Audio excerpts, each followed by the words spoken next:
pressure पड़ी था बा चाप पड़ी था एवं किडनी उपरे चाप पड़िबा फल हलदिया परिस्रा होता है किंतु कहा जाउची जेतेबेले हलदिया परिस्रा हुए परिस्रारे क्रोमियम नामक एक जिनिस बढ़ी बढ़ी जाए यही केमिकल टी बढ़िबा फल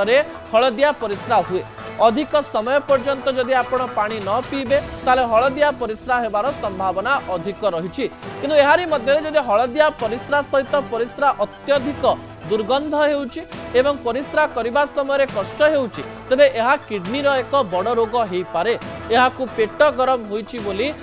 न्यून भावंतु नाही डाक्तरंकर परामर्श नियंतु एवं पानी रो परिमाण दिन को 2 रु 3 लिटर पियंतु ता सहित हलदिया परिस्रा जदि 3 रु 4 दिन लागि रहूची ताले डाक्तरंकु देखाई नियंतु एही समय पेट समस्या बा जंडिस हेले मध्य हलदिया परिस्रा देखिबा पाई मिले लिवर रे कोनोसी प्रकार समस्या देखा गले मध्य हलदिया परिस्रा देखिबा पाई मिली थाए ता सहित जेतेबेले हलदिया परिस्रार कथा कहा जाउची एहाकू सबु बेले छोट कथा कही भावंतु नाही एवं सबुठारु बड़ कथा हेउची जे डाक्तर माने परामर्श देइछंती जे प्राय 2 दिन धरी जदि 6 रु अधिकतर हलदिया परिस्रा हुए पानी पीवा सत्वे मध्य आपणकर जदि हलदिया परिस्रा हेउची या विपदर कारण हेई पारे किडनी उपरे चाप पड़ी पारे भविष्यत रे किडनी खराब हेई जाई पारे सेति प्रति ध्यान देबा पई पड़िबो डाक्तरंक परामर्श नेबा पई पड़िबो ता सहित अत्यधिक पानी पियंतु नाही किंबा अति कम पानी पियंतु नाही